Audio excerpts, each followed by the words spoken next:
Maglilingkod sa bawat Pilipino at magbibigay ng tamang impormasyon para sa tahimik at maayos na Pilipinas. Police News Network, alagad ng batas, tagapagtaguyod ng balitang pulis, sandigan ng mamamayan, patnubay ng katotohanan. Kampo Krame, maghahatid ng pinakahuling kaganapan at nagbabagang balita. Ito ang PNN Police News Network. At ngayon, ang inyong mga tagapagbalita.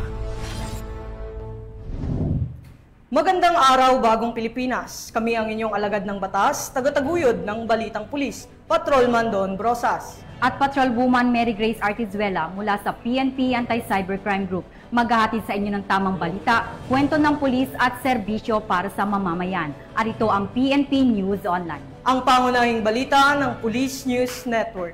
Alagad ng batas, tagataguyod ng Balitang Pulis.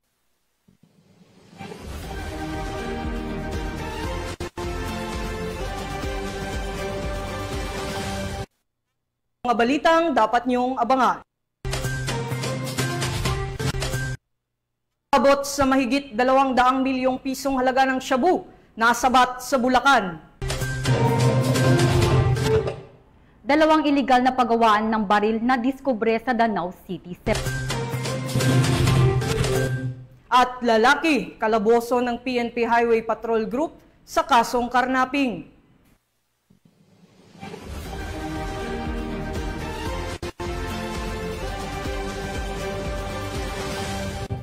Narito ang mga balitang hatid ng ating PNN correspondents mula sa iba't ibang panig ng bansa.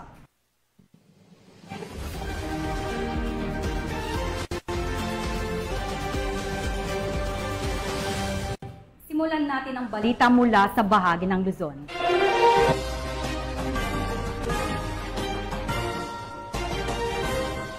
Aabot sa 204 milyong pisong halaga ng shabu ang nakumpiska ng PNP at Philippine Drug Enforcement Agency. Mula sa 3 high-value targets sa isinagawang buy-bust operation sa Bulacan. Tuloy-tuloy naman ang pambansang pulisya sa pagpapaigting ng kampanya kontra iligal na droga para sa mapayapa at ligtas na pamayanan. Ibabalita yan ni Patrolwoman Pearl Cristalin Javier. Ang 3 high-value target matapos masabat sa kanila ang tinatayang 30 kilo ng hinihinalang shabu na nagkakahalaga ng 204 million pesos sa isinagawang buy-bust operation sa Payogi Leisure Hub, Old Barrio Road, Barangay Minuyan, Norzagaray, Bulacan.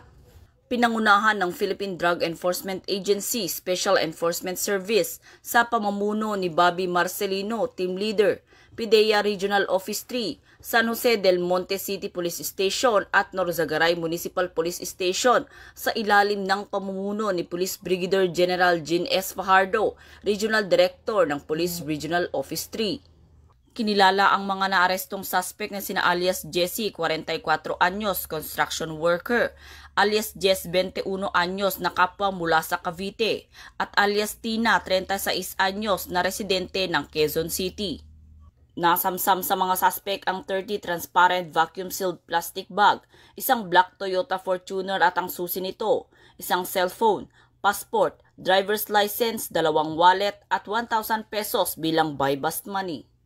Nahaharap ang mga akusado sa kasong paglabag sa Section 5 and 11 ng RA 9165 o ang Comprehensive Dangerous Drugs Act of 2002 at kasalukuyang nasa kustodiya ng otoridad para sa dokumentasyon at wastong disposisyon. Ang matagumpay na operasyon ay bunga ng pagtutulungan ng iba't ibang ahensya at ng kapulisan upang sugpuin ang pagpapalaganap ng ilegal na droga at ang mga sangkot sa pagbebenta at paggamit nito.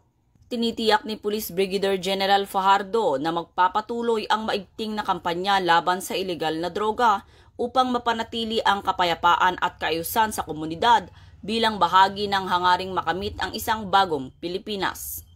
Mula dito sa Bulacan Police Provincial Office, ako ang inyong PNN correspondent, Patrolwoman Pearl Cristalin Javier, alagad ng batas, tagataguyod ng Balitang Pulis. Maraming salamat, Patrolwoman Javier.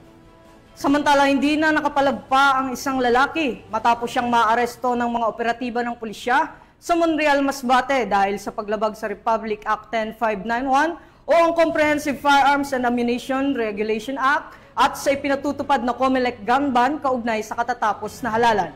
Patrolwoman Geraldel Luterte sa balita. Isang lalaki sa Barangay Famoso, Monreal, Masbate dahil sa paglabag sa Republic Act 10591 o ang Comprehensive Firearms and Ammunition Regulation Act kaugnay ng umiiral na COMELEC gun ban alinsunod sa Resolution Number 11067. Kinilala ang suspect sa alias na Mike, 31 taong gulang, binata, isang caretaker at residente ng Sitio Kaonggo, Barangay Rizal, Monreal, Masbate. Batay sa ulat, nakatanggap ng tawag ang Monreal Municipal Police Station hinggil sa isang kaguluhan sa lugar. Agad rumisponde ang mga tauhan ng pulisya at pagdating sa pinangyarihan ng insidente ay inabutan nilang nasa kustudiya ng opisyal ng barangay ang suspect. Isinuko ng barangay ang suspect sa mga otoridad kasama ang na-recover na isang caliber 45 Colt MK4 pistol at isang magazine na may lamang 2 bala. Dinala sa Monreal FPS ang suspect at ang mga nakumpiskang ebidensya para sa kaukulang dokumentasyon at pagsasampa ng kaso sa paglabag sa RA 10591 at COMELEC gun ban. Muling pinaalalahanan ng pamunuan ng Masbate Police Provincial Office ang publiko na mahigpit na sundin ang mga umiiral na batas upang maiwasan ang mga insidenteng katulad nito.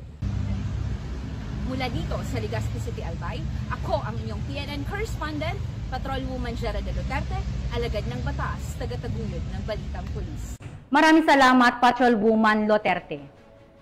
Sa kulungan ng kinahantungan ng isang lalaki matapos mahuli sa isinagawang intel-driven operation ng PNP Highway Patrol Group dahil sa kasong karnapping. Tinutukan niya ni Police Corporal Adelor Diaros.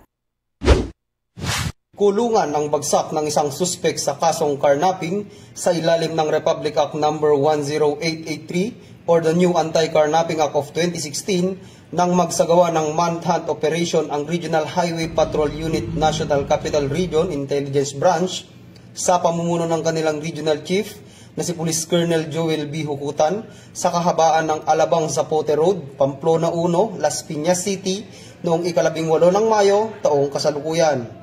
Ayon sa impormasyon na galing sa Barangay Information Network o BIN ay napag-alaman na ang suspek ay makikipagkita umano sa kanyang kasintahan sa Balay 1 Apartel.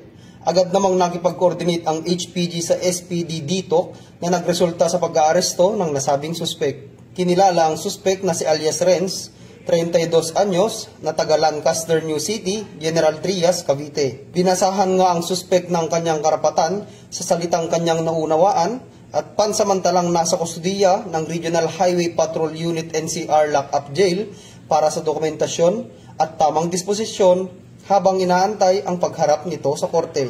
Patuloy naman ang pagkikipag-ugnayan ng HPG sa iba pang PNP territorial units upang masakote ang mga kilalang most wanted person sa Kalakhang, Maynila at matulungan ang mga kababayan nating biktima ng carnapping. Kami ang Guardian of the Highways, ang kakampi nyo sa kalsada na patuloy na magbibigay ng serbisyong HPG.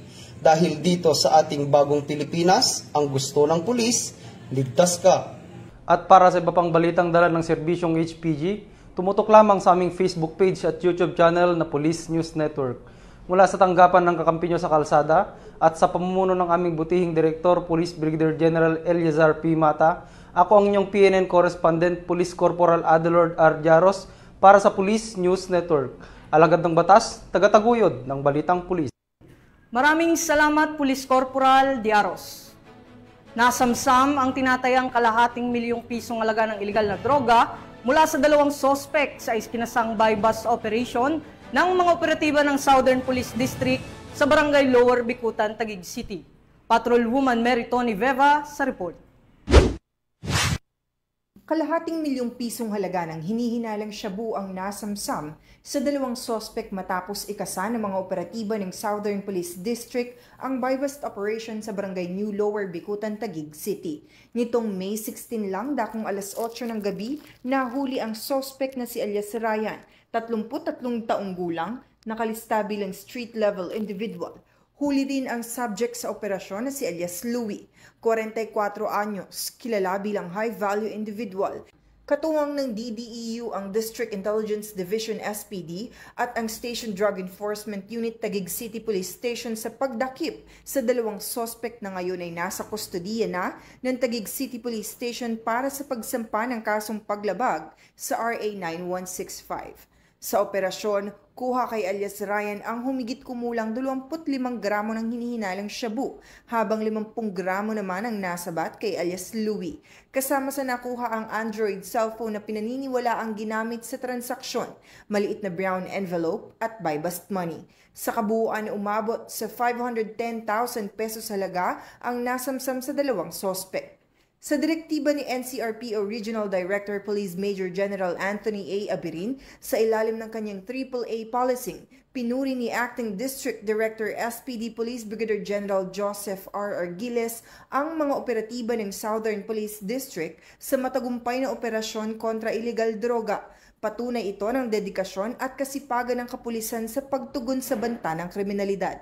Tinitiyak din sa publiko na magpapatuloy ang kanilang operasyon upang mapanatili ang katahimikan at seguridad sa buong lungsod. Mula dito sa Southern Police District, ako ang inyong PNN Correspondent, Patrolwoman Mary Tony Veva, alagad ng batas, tagataguyod ng Balitang Pulis. Maraming salamat, Patrolwoman Veva.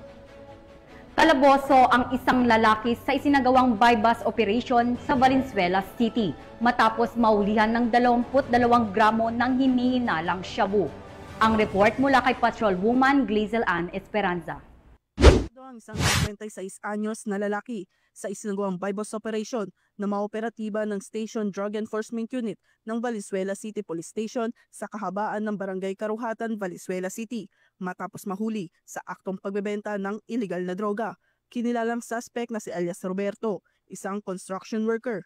Nasabat mula sa kanya ang 22 grams ng hinihinalang shabu na nagkakahalaga ng 149,600 pesos. Sa ngayon, naharap ang suspect sa kasong paglabag sa Section 5 at Section 11 ng Article 2 ng RA 9165 o ang Comprehensive Dangerous Drugs Act of 2002. Mula rito sa Northern Police District, ako po ang inyong PNN Correspondent, Patrolwoman Glazel Ann Esperanza, alagad ng batas, tagataguyod ng Balitang Pulis. Maraming salamat, Patrolwoman Esperanza.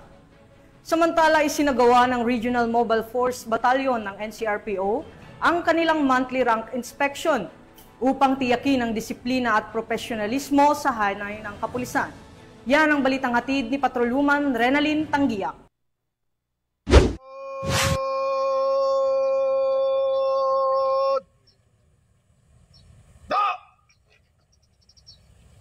Sa ilalim ng mahigpit na pagsunod sa LOI Tamang Bihis, isinagawa ng Regional Mobile Force Battalion ng NCRPO ang kanilang monthly rank inspection. Layunin ng gawain ito na tiyaking ang bawat tauhan ay sumusunod sa tamang pagsuot ng uniforme at tumatalima sa kultura ng disiplina, kaayusan at profesionalismo sa hanay ng PNP. Sa isinagawang Police Information and Continuing Education, muling ipinaalala ni Police Lieutenant Melanio A. Tumitit Jr. ang 5 strategic directives ni Police Major General Anthony A. Abirin, Regional Director ng NCRPO. Binigyang diin naman ni Police Colonel Celso M. Rodriguez, Force Commander, ang kahalagahan ng AAA Strategic Framework ng Regional Director NCRPO, ang ABLE, active at allied, bilang gabay sa bawat kilos at gawin ng isang pulis, mapa-duty man o hindi. Mariin din ang kanyang paalala tungkol sa zero tolerance policy ng PNP laban sa anumang anyo ng misconduct, kapabayaan o paglabag sa mga alituntunin ng organisasyon. Dagdag pa rito, inatasan niya ang lahat ng kapulisan na alagaan ang mga police-issued equipment, gaya ng baril at sasakyan. Dapat anya gamitin lamang ang mga ito sa legal at opisyal na operasyon. Ang monthly rank inspection ng RMFB ay higit pa sa isang simpleng pag-inspeksyon ng uniforme. Isa itong malinaw na pahayag ng NCRPO sa profesionalisasyon ng hanay, pagtanggal sa mga pasaway at pagbabalik ng tiwala ng mamamayan sa pulisya. Mula dito sa RMFB NCRPO, ako po ang inyong Police News Network Correspondent, Patrolwoman Renalyn Tanggiak, alagad ng batas, tagataguyod ng Balitang Pulis.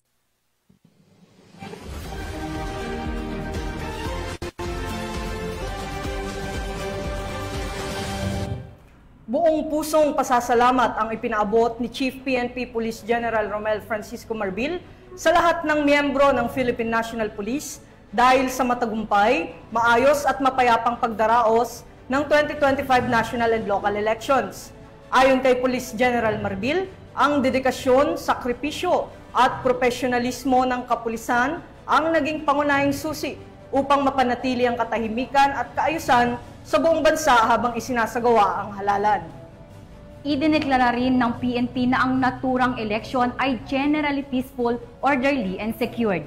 Bukod sa hanay ng PNP, kinilala rin ng PNP Chief ang mahalagang papel na ginampanan ng Armed Forces of the Philippines at Philippine Coast Guard. Ayon sa kanya, ang koordinadong aksyon at suporta mula sa mga nasabing ahensya ay nagbigay ng karagdagang lakas upang masiguro ang seguridad at kaayusan sa buong bansa.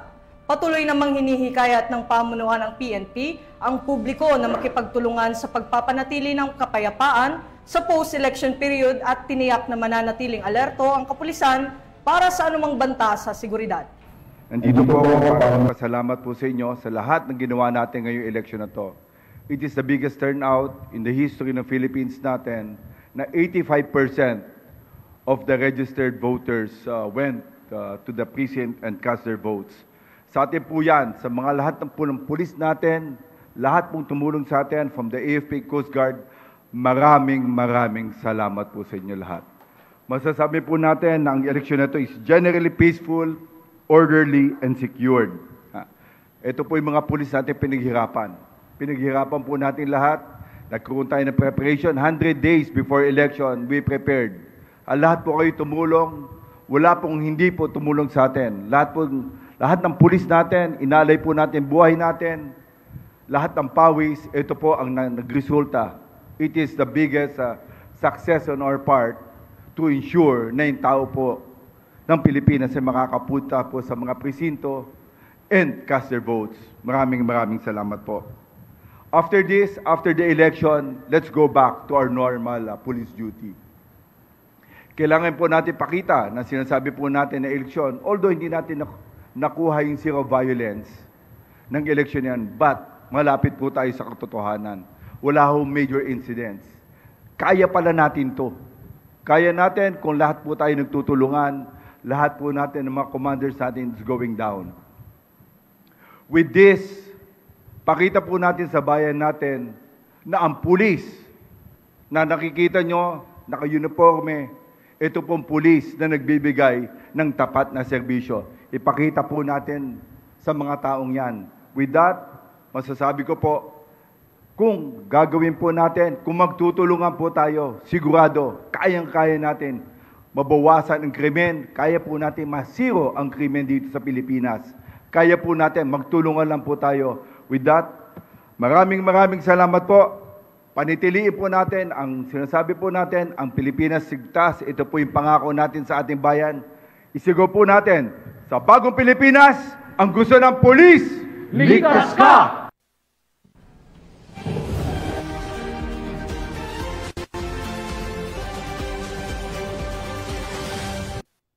Tunghayan naman natin ang mga balita mula sa Visayas.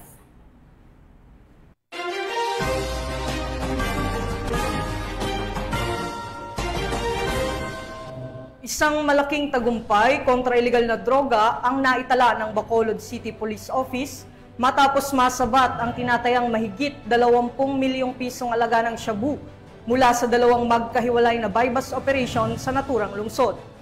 Ang operasyon ay sinagawa sa magkahiwalay na lokasyon kung saan naaresto ang dalawang drug suspect. Ang detalye mula kay Patrolwoman Glidel Astrologo.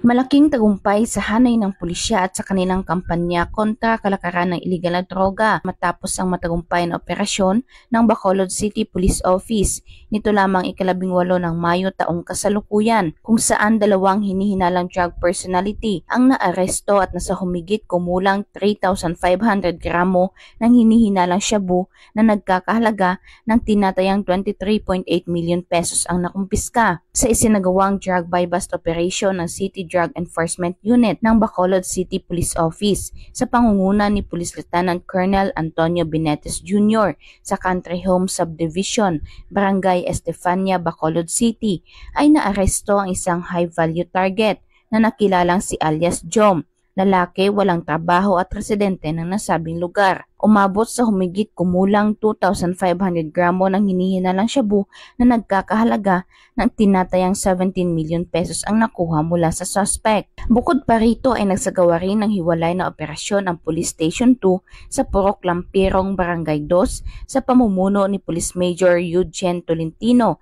at Police Captain Genus David. Nahuli ang isang lalaking suspect na si alias Robert, residente ng Barangay Villamonte. Nasamsam mula sa kanya ang humigit kumulang 1,000 gramo ng hinihinalang shabu na tinatayang nagkakahalaga ng 6,800,000 pesos. Ang dalawang suspect ay kasalukuyang nasa kustudiya na ng pulisya at nahaharap sa kasong may paglabag sa Republic Act 9165 o ang Comprehensive Dangerous Drugs Act of 2002. Pinuri ni Bacolod City Police Office City Director Police Colonel Jeresti P. Coronica ang mga operatiba sa kanilang dedikasyon at ipinahayag ang patuloy na determinasyon ng BCPO sa pagsugpo ng iligal na droga.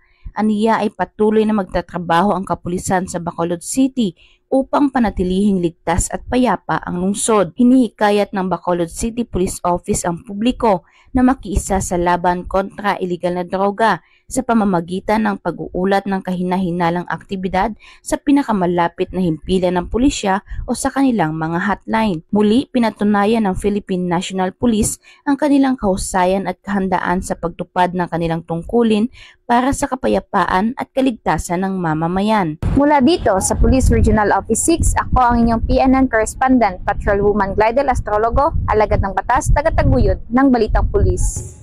Maraming salamat, Patrolwoman Astrologo. Dalawang iligal na paggawaan ng baril ang nabisto at agad na binuwag ng mga otoridad sa magkahiwalay na raid na isinagawa sa Danau City, Cebu. Nakibalita dyan si Patrolwoman Flora May Asares. Nadiskubre at agad na binuwag ng Danau City Police Office ang dalawang iligal na paggawaan ng baril sa magkahiwalay na operasyon na isinagawa noong Mayo 16 at 17 ng taong kasalukuyan bilang bahagi ng pinaigting na kampanya kontra pagkalat ng mga hindi lisensyadong armas sa lungsod. Sa unang operasyon noong Mayo 16 sa Purok 5, Barangay Masaba, naaresto ang isang 46 anyos na lalaki dahil sa iligal na paggawa ng mga baril. Ayon sa ulat, nasamsam sa lugar ang mga hindi pa natatapos na pistola at pistol barrels, mga bala, firearm magazines at iba pang kagamitan gaya ng lath machine, grinder, welding machine at iba pang gamit sa metalworks. Samantala, sa sumunod na araw, Mayo 17, isang follow-up operation ang ikinasa sa sitio Patag, Barangay Manlayag, kung saan muling natuklasan ang isa pang tagong paggawaan ng baril. Tumakas ang sospek sa nasabing lugar at kasalukuyan ang pinaghahanap ng mga otoridad. Na-recover naman mula sa ikalawang site ang isang hindi pa nabubuong rifle, isang .22 caliber revolver, mga bala, magazines at kagamitang gamit sa paggawa ng armas. Ayon kay Police Colonel Jovito M. Atanasio, Acting Provincial Director ng Cebu Provincial Police Office, ang matagumpay na operasyon na ito ay patunay ng kanilang matibay na paninindigan laban sa mga iligal na aktibidad na nagbabanta sa kapayapaan ng komunidad. Ipinapakita nito ang hindi nila palalagpasin ang pagkalat ng mga iligal na armas sa lalawigan ng Cebu. Patuloy ang malawakang intelligence operations at law enforcement efforts ng Danau City Police upang tuluyang mawala ang iligal na produksyon ng mga baril at mapanatili ang seguridad ng publiko. Mula dito sa Central Visayas, ako ang inyong Police News Network Correspondent, Patrolwoman Flora May Asares, alagad ng batas, tagataguyod ng Balitang Pulis. Maraming salamat, Patrolwoman Asares. Narito naman ang mga balita mula sa bahagi ng Mindanao.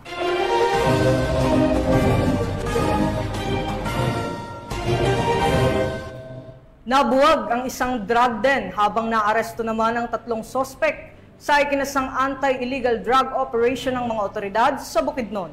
Hindi naman titigil ang pambansang pulisya sa pagtugi sa mga taong sangkot sa iligal na droga upang mapanatili ang maayos at ligtas na komunidad.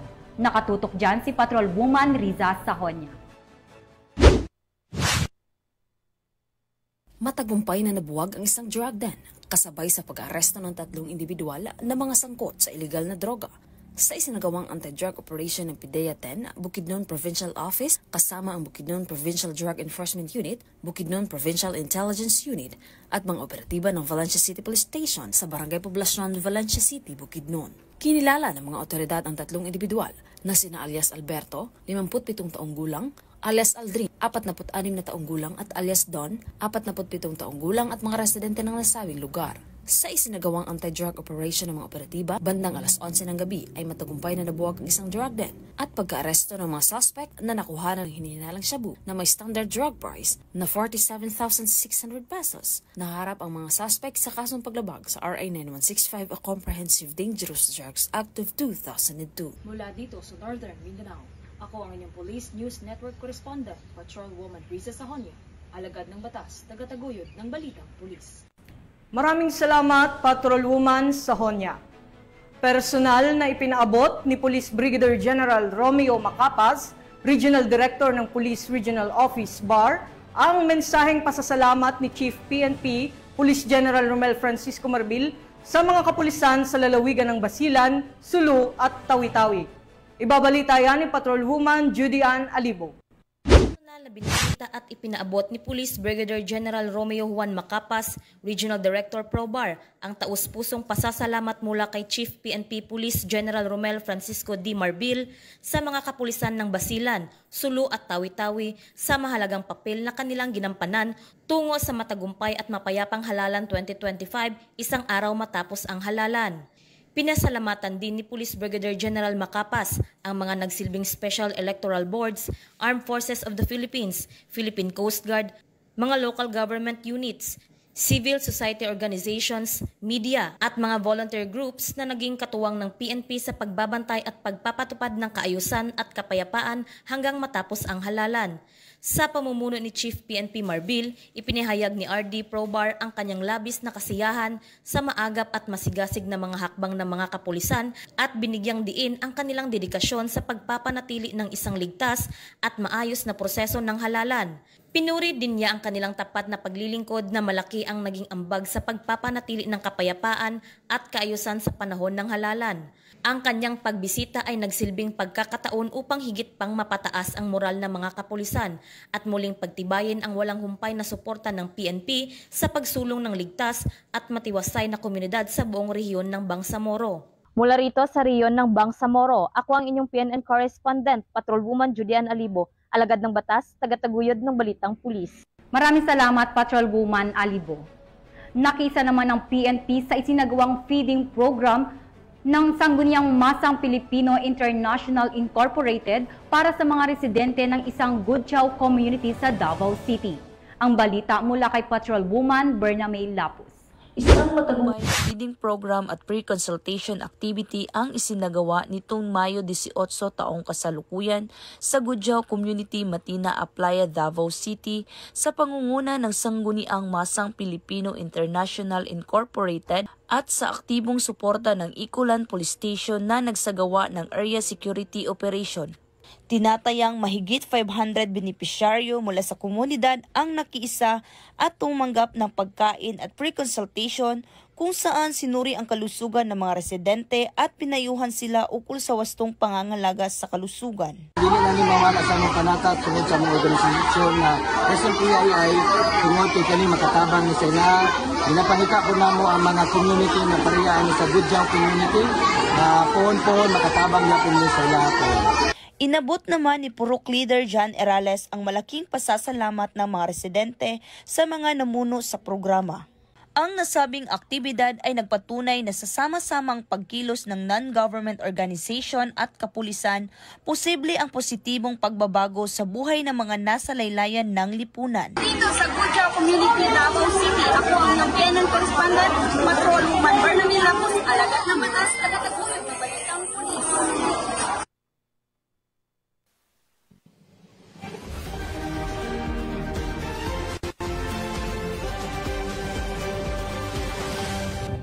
Maraming salamat, Patrolwoman Lapus.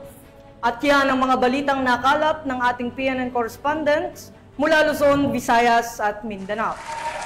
At sa ngalan po ng pamunuan ng Philippine National Police, sa pangunguna ni Chief PNP Police General Romel Francisco Marbil at sa pamumuno ni President Ferdinand Bongbong Marcos Jr., kami ay maglilingkod sa bawat Pilipino at magbibigay ng tama at balanseng balita dahil dito sa bagong Pilipinas, ang gusto ng pulis, ligtas ka.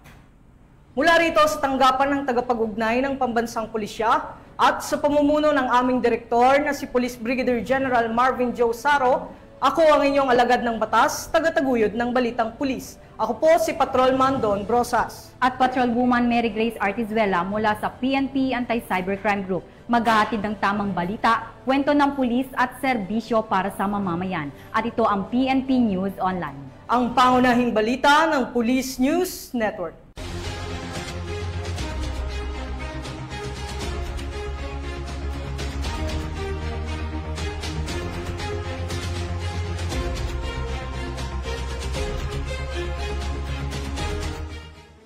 Police News Network, alagad ng batas, tagapagtaguyod ng balitang pulis.